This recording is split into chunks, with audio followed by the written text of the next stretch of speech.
A very good morning, my dear student. My dear student, today we are starting a new chapter. And new chapter name is cash flow statement. My dear student, cash flow statement. What is the cash flow statement? Already we have discussed in the 11th class cash book. In the cash book, we have discussed that in the two side cash comes and from the buy side cash goes. To side से पैसा आ रहा था, by side से पैसा जा रहा था और एंड में प्लस माइनस करके हमने क्या निकाला था? Balance of the cash. Yes, my dear student, like this, in this chapter, we will discuss the flow of cash. Cash will come and cash will go. And then after it, at the end, we will check that what is the balance of cash. But my dear student, in the 11th class, that was the simple problem. But in the 12th class, if you are doing the cash flow statement, this is not simple problem. This is the specific problem. Why we are saying that this is a specific problem? Now, first of all, I'm coming on the meaning of the cash flow statement. Cash flow statement. Cash flow statement is a statement that shows the cash flow, that is inflow and outflow. Inflow and outflow of cash and cash equivalent during the period under report. My dear student, cash flow statement में केवल हमें ये check करना है कि पैसा हमारे पास आ रहा है. अगर पैसा आ रहा है, कैश आ रहा है, तो हम कहेंगे इनफ्लो. अगर कैश जा रहा है तो definitely this is outflow of the cash. But my dear student, why we are seeing that this is not a simple problem, this is a specific problem. Because my dear student, today we will discuss some activities, because in the 11th class when you have done your cash book, then doesn't matter किसी भी activity से पैसा आ रहा हो, किसी भी activity से पैसा जा रहा, आपने इस पर ध्यान नहीं दिया. But in the 12th class, in the cash flow statement, now you have to discuss the activities, and there are the three types of activities, my dear student. Now, classification of the cash flow. Clearly they are saying from here, my dear student, that according schedule 3rd revised, required that the change resulting in inflow and outflow of cash and cash equivalent to be classified into three categories. Number one is the operating, number second is the investing, and number third is the financing activity. My dear student, there are the three activity. Number first, operating, investing, and then financing. These are discussed as below. My dear student, first is operating activity. Clearly they are saying operating activity are the principal revenue producing activity of the enterprise, and other activities then are not investing in financing. Simple सी बात वो कर रहे हैं कि अगर investing financing नहीं है तो हम इसे ऑपरेटिंग कर सकते हैं. But my dear student, this is a very important thing, operating activity. Now we have to understand operating. Operating word निकला ऑपरेशन से. ऑपरेशन का मतलब होता है वर्क, काम. एक्चुअली हमारे बिजनेस का काम क्या है? किसी भी सामान को बनाकर बेचना. First of all we will manufacture the product, then we will sell out in the market. तो this is a work of the business. तो सामान बनाकर बेचना. अगर हम सामान बना रहे हैं, उससे रिलेटेड जो भी इनकम और जो भी एक्सपेंसेस हो रहे हैं, दैट इज कॉल्ड ऑपरेटिंग. और सब सामान बेच रहे हैं, सेल आउट कर रहे हैं, that is called operating, because this operation. Non operating, इसके अलावा अगर हम कुछ करते हैं तो that is called non operating. My dear student, suppose you have the shoes manufacturing company. Shoes manufacturing आप करते हैं, आप जूते बनाते हैं. And my dear student, suppose आपकी कंपनी ने, बाटा शूज़ कंपनी ने रिलायंस इंडस्ट्री के शेयर खरीद लिए. तो यहाँ पर उन्होंने इन्वेस्ट करा है. पैसा तो बिजनेस में ही आ रहा है, बिजनेस का पैसा यूज़ करा है, एंड डेफिनेटली पैसा बिजनेस में ही आएगा. बट अगर पैसा बिजनेस में आएगा, उससे वो कुछ भी अर्न करेंगे, तो this is not the operation, this is non operation. तो this is non operating activity. तो ऑपरेशन से अगर आप कुछ कमा रहे हैं तो ऑपरेशन है, ऑपरेशन पे कुछ खर्चा कर रहे हैं तो ऑपरेशन है, और इसके अलावा कुछ हो रहा है तो वो नॉन ऑपरेटिंग है. My dear student, now we have to learn this important thing. Suppose my dear student, अगर हम आपसे बात करते हैं,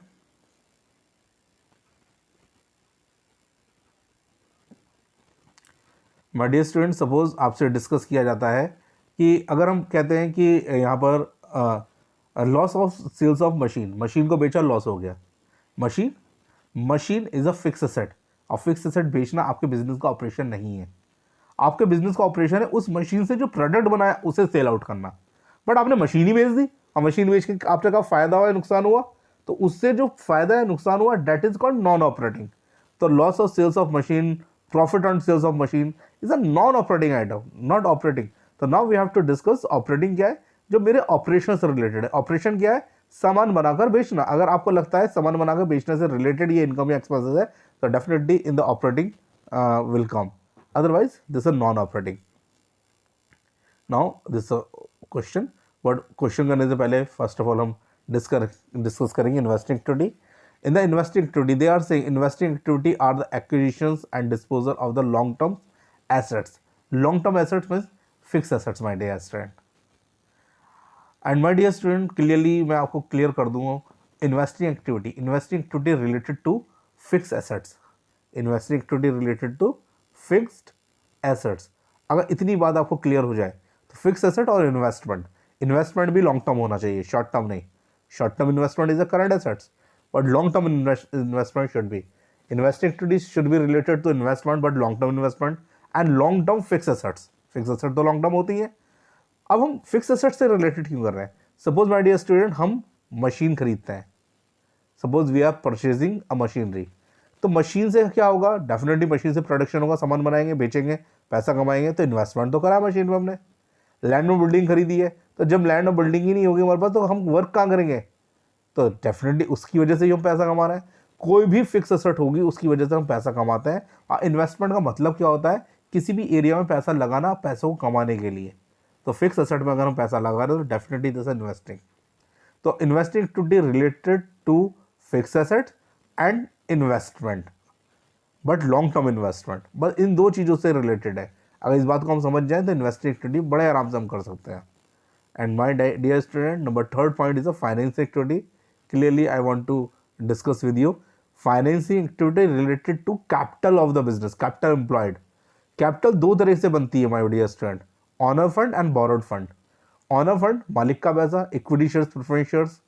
और बोरोड फंड उधार पैसा, डिवेंचर्स या loan from the bank, loan from the financial institution. इससे रिलेटेड कुछ भी बात है तो that will come in the financing activity my dear student. तो यहाँ पर इन तीन एक्टिविटी पे अकॉर्डिंग हम अपने क्वेश्चन को करेंगे और हम चेक करेंगे कि अगर पैसा आ रहा है या जा रहा है। केवल इस चीज़ को चेक नहीं करेंगे, because in the 11th class when we have done the cash book, then हमने केवल इस बात को चेक करा, पैसा आया टू साइड, पैसा गया by side, inflow to side, outflow by side. But in the 12th class in this chapter cash flow statement हमें बहुत ध्यान से समझना पड़ेगा। पैसा आया तो प्लस तो होगा, बट कौन सी एक्टिविटी में? ऑपरेटिंग, इन्वेस्टिंग या फाइनेंसिंग। पैसा गया तो माइनस तो होगा, बट कौन सी एक्टिविटी में? ऑपरेटिंग, इन्वेस्टिंग और फाइनेंसिंग। अपनी एक्टिविटी में जाके आपको लिखना पड़ेगा। Now you have to discuss this thing. First of all, my dear student, first question we will do. In the first question, at the top, it is written, my dear student, that identify which of the transactions are classified or shown on the operating activity. वो कह रहे हैं आप ये बताइए operating activity में कौन कौन सी चीज़ें आएंगी। देखते हैं। Clear they are saying cash received from sales of goods, सामान बेचा, सामान बेच के पैसा आ गया। My dear student, they are saying हमने सामान को बेचा है और सामान बेच के पैसा आया, तो ये मेरा ऑपरेशन है। फर्स्ट पॉइंट ऑपरेटिंग एक्टिविटी है। Second point cash paid for purchase of goods, cash paid हमने पैसा दिया है, पैसा गया है। फॉर परचेज ऑफ गुड्स, सामान खरीदा, जो डेफिनेटली सामान खरीदना हमारे बिजनेस की एक्टिविटी है, तो ऑपरेटिंग एक्टिविटी में आना चाहिए। Payment of and salaries and wages, definitely my dear student, if we are doing the business तो हमें फैक्ट्री के अंदर सैलरी, वेजेस भी देनी पड़ेगी, एम्प्लॉयज़ को सैलरी भी पेड करनी पड़ेगी, तभी हमारा सामान सेल आउट होगा। तो ये भी हमारा ऑपरेटिंग एक्टिविटी में आना चाहिए। Third point. Fourth point is my dear student payment of interest on loan.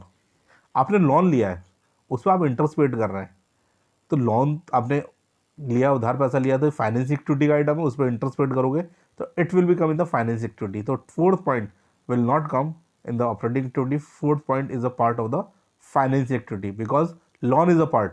अगर आपने लोन लिया तो लोन का पेमेंट करोगे या उसके इंटरेस्ट का पेमेंट करोगे, दोनों चीज़ें फाइनेंस एक्टिविटी का पार्ट बनती हैं। फिफ्थ पॉइंट में कह रहे हैं repayment of loan. Yes, loan का इंटरेस्ट दो या लोन का पेमेंट करो, फाइनेंस एक्टिविटी का पार्ट है। तो फिफ्थ पॉइंट फाइनेंस एक्टिविटी में आना चाहिए, ऑपरेटिंग में नहीं आना चाहिए। Next point my dear student, fifth के बाद six point purchase of machinery against payment. My dear student, if you are purchasing machinery and machinery is a fixed asset, तो fixed asset is the part of investing activity, तो ये investing activity में आना चाहिए। ये भी part नहीं बनता। नेक्स्ट है dividend paid. My dear student, dividend किससे रिलेटेड है? शेयर से। और शेयर्स किससे रिलेटेड है? ऑनर फंड से। तो owner fund is a part of finance activity, तो डिविडेंड भी अगर पेड कर रहे हैं तो फाइनेंस एक्टिविटी में आना चाहिए। Sales of car in cash, car बेची है, अगर कार बेची है my dear student, car is a fix asset and fix is a part of investing activity. हाँ, कमीशन रिसीव, अगर कमीशन किसी बात का रिसीव हुआ है तो ये मेरा ऑपरेशन से रिलेटेड हो सकता है कि हाँ मेरा कोई ऑपरेशन हुआ होगा, वर्क करा हुआ मेरे बिजनेस में, उससे मेरे कमीशन रिसीव हुआ है। And 10th point is a cash received from trade receivables. Yes, trade receivables is a current assets, और करंट एसेट्स से या करंट लाइबिलिटी से कोई वर्क हो रहा है, पैसा आ रहा है जा रहा है, तो डेफिनेटली वो ऑपरेटिंग एक्टिविटी का पार्ट बन सकता है, क्योंकि मेरे बिजनेस का वो ऑपरेशन है। तो माय डियर स्टूडेंट, इन बातों को थोड़ा सा ध्यान रखना है, इसके अकॉर्डिंग हम इस क्वेश्चन को करना है। तो यहाँ पर क्लियर सॉल्यूशन बता दिया, first, second, third, 9th and 10th is a operating activity part. Otherwise बाकी पार्ट्स मैंने आपको क्लियर कर दिए कि कौन कौन से हैं वो, बट क्वेश्चन में ऑपरेटिंग एक्टिविटी कहा था, तो इन्होंने आंसर सिर्फ ऑपरेटिंग एक्टिविटी का दिया है, लेकिन मैंने आपको क्लियर कर दिया कौन सी इन्वेस्टिंग, कौन सी फाइनेंसिंग एक्टिविटी में आने चाहिए। Now we will discuss the next question. In the next question they are saying that identified, clear, they are saying identified out of the following transactions that are classified or shown an investing activity। वो कह रहे investing activity में क्या आना चाहिए, देखते हैं। First point आना चाहिए कैश प्रोसीड्स, प्रोसीड्स का मतलब received from sales of fix asset. Yes, definitely fix asset is a part of the investing activity, आना चाहिए। Cash paid for purchase of stock in trade. Yes my dear student, stock in trade, stock in trade जो है वो fix asset नहीं है, तो stock in trade is a stock current asset है, और उसका पेमेंट कर रहे हैं तो this operating activity, not investing. Repayment of loan, repayment of loan is a finance activity, is a part of the finance activity, because loan is a owner fund और borrowed fund. Owner fund और borrowed fund कहाँ पर आते हैं? Finance activity में। Debentures purchase, yes my dear student, यहाँ पर आपने डिवेंचर परचेज करे तो आपने इन्वेस्ट करा पैसा। लोन एडवांस्ड, अगर आपने लोन और एडवांस दिया है तो यहाँ पर आपने एडवांस, यहाँ पर बिकॉज केवल लोन लिखा होता तो ऐसा लगता है कि लोन हमने लिया है, बट लोन एंड एडवांसेस हम पेड करते हैं, किसी को देते हैं, तो ये हमारा इन्वेस्टिंग एक्टिविटी का पार्ट बन सकता है। Next is a purchase of patents, patents हमारी इंटेंजिबल फिक्स एसेट होती है, तो ये हमारा इन्वेस्टिंग एक्टिविटी का पार्ट बन सकता है माय डियर स्टूडेंट। तो number first point is investing activity, number 4th, 5th and 6th। इसके अलावा मैंने आपसे डिस्कस कर लिया कौन से नहीं है, कौन से किस एक्टिविटी में आएंगे। फाइनेंस एक्टिविटी की बात करते हैं my dear student. In this question clear they are saying identified out of the following transactions that are shown as financing activity. Finance activity में क्या क्या आना चाहिए, चेक कर लेते हैं। Number first is repayment of loan taken, yes definitely, अगर आप लोन का रीपेमेंट करेंगे तो फाइनेंस एक्टिविटी में आना चाहिए, क्योंकि ये owner fund and borrowed fund, ये बोरोड फंड में आ जाता है। प्रोसीड्स का मतलब received from issue of shares, issue of share से हमें पैसा रिसीव हुआ है, तो issue of share is a owner fund, is a, ये भी हमारा फाइनेंसिंग एक्टिविटी का पार्ट बनता है। डिवेंचर सब्सक्राइब्ड, सब्सक्राइब मतलब एक्सेप्ट कर लिए, ले लिए बाय द कंपनी, कंपनी से हमने डिवेंचर्स ले लिए हैं। तो माय डियर स्टूडेंट, अगर आपने सब्सक्राइब करें, एक्सेप्ट करें, खरीदे हैं, तो ये इन्वेस्टिंग एक्टिविटी का पार्ट बनता है, नॉट फाइनेंसिंग एक्टिविटी। आप डिवेंचर इशू करते तो फाइनेंस एक्टिविटी का पार्ट था, पर डिवेंचर आपने सब्सक्राइब करें हैं, खरीदे हैं फिर तो आपने कहीं से, तो इन्वेस्टिंग करा आपने, पैसा इन्वेस्ट करा है। Redemption of preference share, yes redemption of preference shares आएगा। रिडम्पशन का मतलब रीपेमेंट ऑफ प्रेफरेंस शेयर्स, तो प्रेफरेंस शेयर का आप रीपेमेंट करेंगे तो फाइनेंस एक्टिविटी का पार्ट बनता है, क्योंकि ये हमारा ऑनर फंड का रीपेमेंट कर रहे हैं। Interest paid, by dear student, interest paid और डिविडेंड पेड दोनों ही फाइनेंस एक्टिविटी के पार्ट बनते हैं, क्योंकि डेफिनेटली हम अपना जो भी हमने लोन लिया उस पर इंटरेस्ट देना पड़ेगा, और शेयर्स होल्डर को डिविडेंड पेड करना पड़ेगा। और आगे लिखते हैं इंक्रीज इन बैंक ओवरड्राफ्ट और cash credit. My dear student, अगर बैंक ओवरड्राफ्ट आपने कराया है, इंक्रीज हुआ है या कैश क्रेडिट हुआ है, तो ये दोनों पार्ट बनते हैं अब फाइनेंसिंग एक्टिविटी के। And last is a issue of bonus share, आपने बोनस शेयर इशू करें तो ऑनर फंड है, डेफिनेटली ये भी पार्ट बनता है।